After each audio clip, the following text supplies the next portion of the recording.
안녕하세요. 야, 너도 시나리오 쓸 수 있어의 박강사입니다. 이 영상은 글을 쓰고 싶지만 어떻게 시작해야 할지 모르는 분들을 위해 아주 쉬운 내용으로 제작되었습니다. 누구나 듣고 이해할 수 있는 수준의 영상으로 여러분들의 시나리오 첫 줄을 시작하는 데 도움이 되었으면 합니다. 영상은 4번에 걸쳐 시나리오에 대해 알아볼 예정입니다. 1차 시는 보통 시나리오 교재나 관련 영상을 접하게 되면 어려운 용어와 영상 용어에 대해 먼저 접근을 하거나 시나리오 분석을 시작합니다.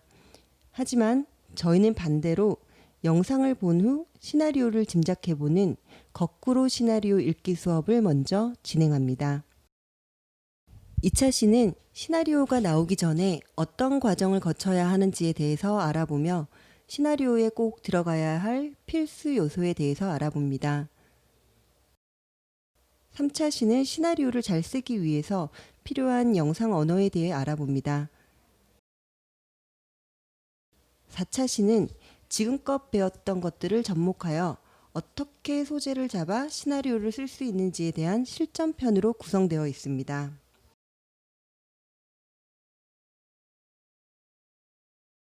오늘은 시나리오가 나오기 전에 어떤 과정을 거쳐야 하는지 알아보며 시나리오에 꼭 들어가야 할 필수 요소에 대해서 알아봅니다. 그 전에 영화나 드라마 제작 5단계의 과정을 먼저 살펴보면 개발, 사전 준비, 제작, 후반 작업, 배급과 상영으로 나눌 수 있습니다. 개발은 시나리오를 쓰는 과정이라고 할 수 있습니다. 그 시나리오를 가지고 제작에 앞서 필요한 부분들을 사전 준비한 다음 제작에 들어가게 됩니다.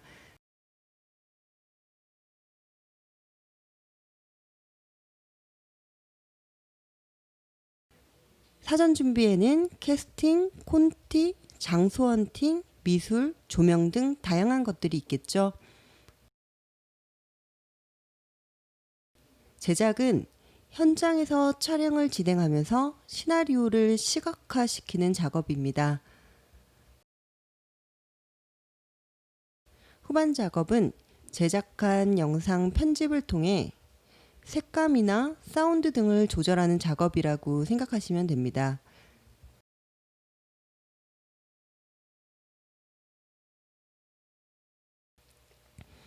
배급과 상영은 우리가 잘 알듯이 언제 어느 영화관에서 상영을 할지를 정하는 작업입니다.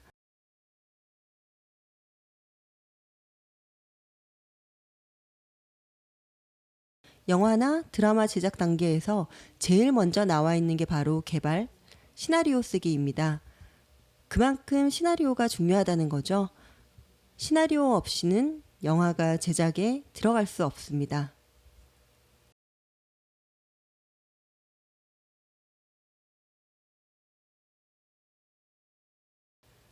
나쁜 시나리오에 좋은 영화는 없다.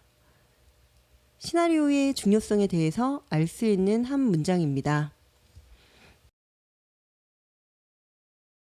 그럼 지금부터 시나리오를 쓰기 전 거쳐야 할 단계에 대해서 이야기해 보겠습니다. 어떤 사람은 별 얘기도 아닌데 맛깔나게 하는 사람이 있습니다.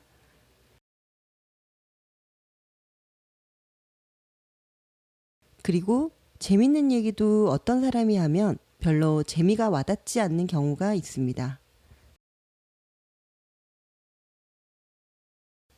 이건 왜 그럴까요?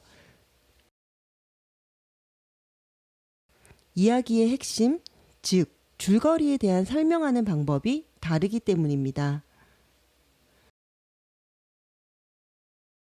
우리가 힘들게 쓴 시나리오지만 다른 사람은 그 시나리오를 끝까지 읽어주지 않습니다.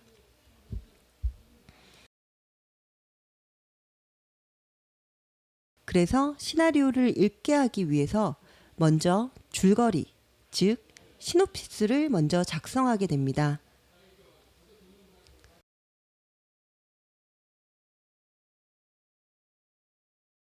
시놉시스는 기획안이라고 생각하면 됩니다.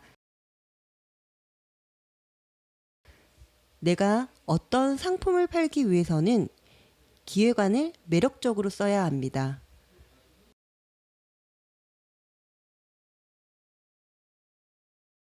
그 중에서도 등장인물, 배경, 스토리가 재밌게 구성이 되어 있어야 합니다. 단지 시나리오의 축약본이라고 생각하고 접근하면 안 되는 이유입니다.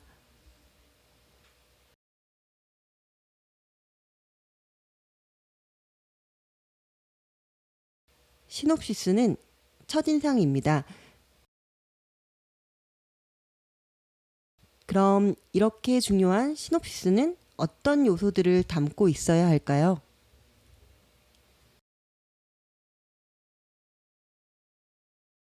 컨셉, 기획 의도, 등장인물, 전체 줄거리.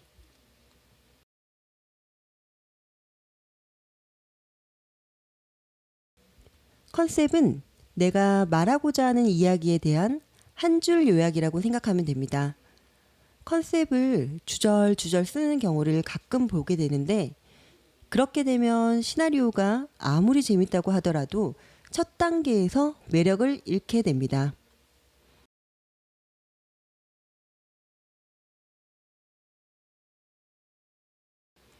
기획 의도, 즉 주제는 내가 쓴 시나리오의 의도, 목적과 소재의 신선함이 들어가야 합니다. 등장인물은 주요 인물 순으로 설명을 하게 되는데요. 이름, 나이, 캐릭터를 설명합니다.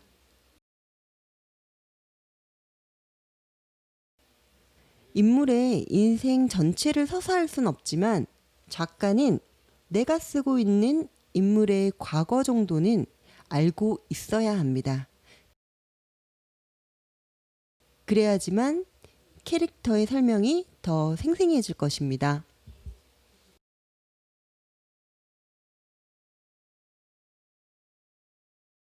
여기서도 실수하는 부분이 작가가 감당할 수 없을 만큼의 등장인물을 설정하는 겁니다. 이유 없는 등장인물은 불필요한 요소입니다. 시나리오에 등장하는 인물은 항상 이유가 있어야 한다는 점 꼭 명심하시길 바랍니다.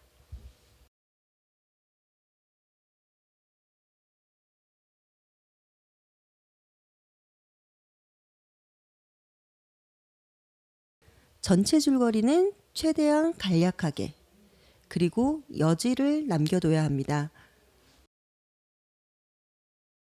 너무 많은 걸 오픈하게 되면 시나리오를 읽지 않아도 다 알게 되기 때문에 굳이 그 많은 시나리오를 읽을 이유가 없겠죠.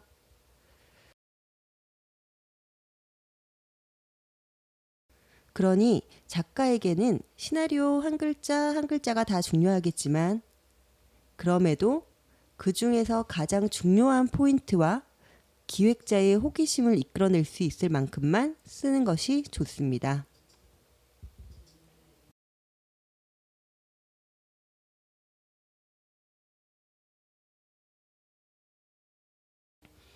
그렇다면 우리는 시놉시스는 몇 장 정도를 써야 할까요? A4 용지 5장으로 생각하면 되고 그 중에서 줄거리는 2장 이내로 채우시면 됩니다.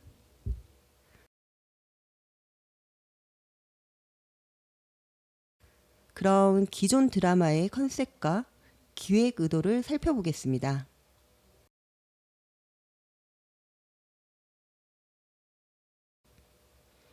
2016년 인기리에 방영된 TVN 드라마 도깨비입니다. 이 드라마의 컨셉은 누구의 인생이건 신이 머물다 가는 순간이 있다. 입니다. 어떤가요? 기획자의 호기심을 충분히 끌어낼 수 있는 한 줄이죠.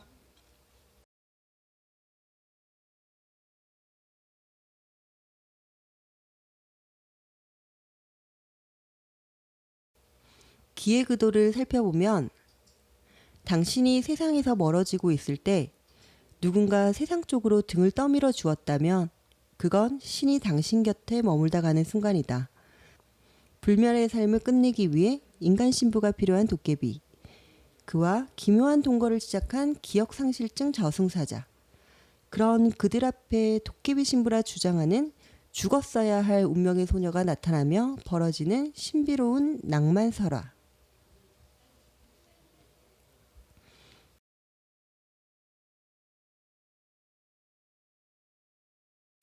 기획의도만 봐도 드라마가 어떤 내용일지 궁금하죠?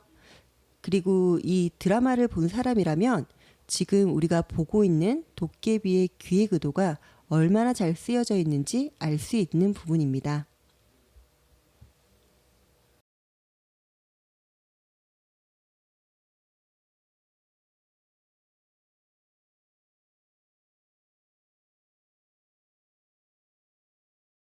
이번에는 줄거리를 살펴볼 텐데요. 줄거리는 우리가 인터넷에서 영화나 드라마를 검색하면 나오는 줄거리가 우리가 써야 하는 줄거리입니다. 물론 인터넷에서는 기획 의도만큼 짧게 설명되어 있지만 우리가 직접 쓸 때는 조금 더 자세히 써줘야겠죠. 줄거리도 시대별로 쓰는 법이 살짝 달라지는데요. 1990년작 영화 시리를 보면 다음과 같이 적혀 있습니다.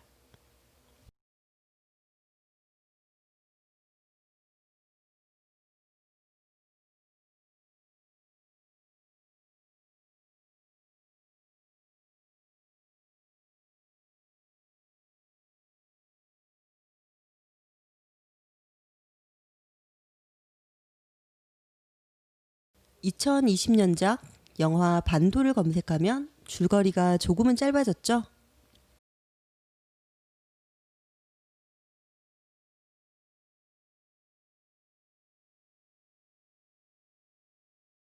무엇이 더 좋은지는 각자의 판단이지만 길게 쓴다고 해서 좋은 것만은 아니라는 것을 알 수 있습니다.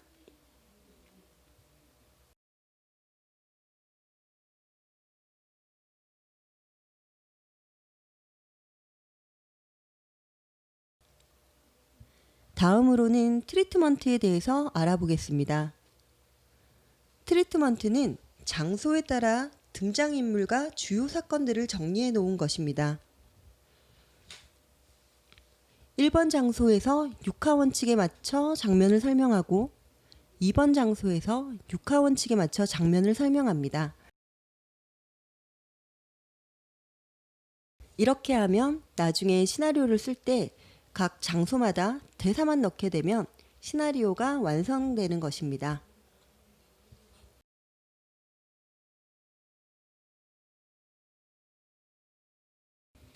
트리트먼트는 시나리오 쓰기 전 사건에 대한 정리라고 생각하시면 됩니다.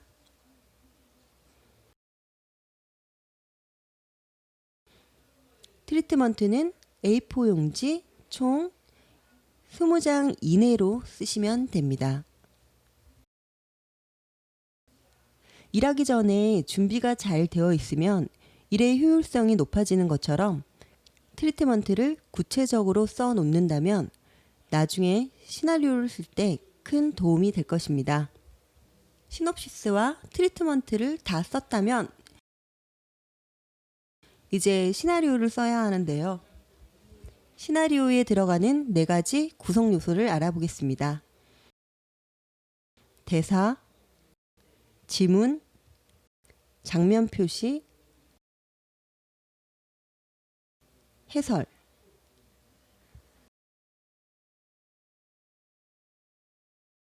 대사는 다이알로그라고도 하는데 혼잣말, 주고받는 말 모두를 포함합니다.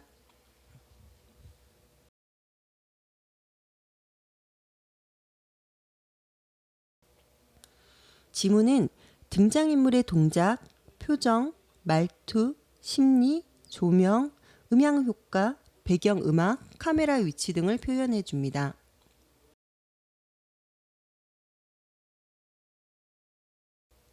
장면 표시는 씬 넘버로 표현되는데요. 가끔 씬과 시퀀스의 개념을 헷갈려하는 분들이 있는데요.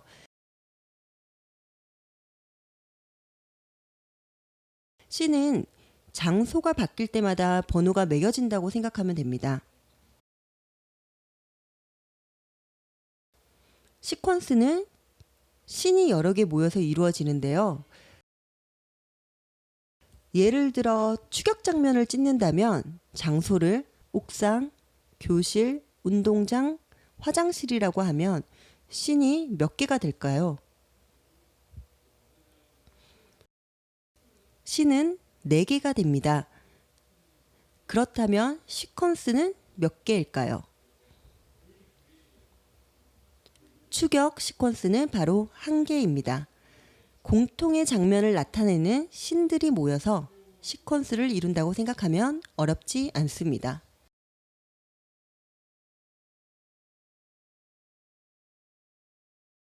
해설은 시간, 장소, 배경 등을 설명합니다. 해설이 설명이라고 해서 주저리 해서는 절대로 안 됩니다. 간략하게 요점만 정리해서 알려줘야 합니다.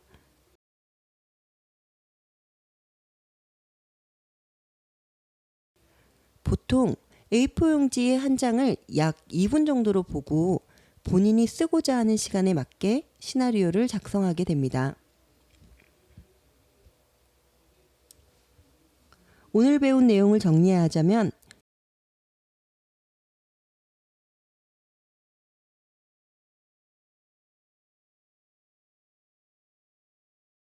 시놉시스는 컨셉, 기획의도, 등장인물 전체 줄거리를 담고 있어야 하고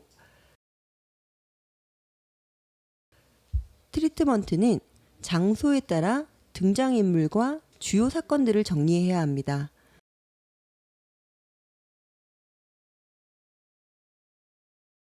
시나리오는 대사, 지문, 장면 표시, 해설이 들어가야 합니다.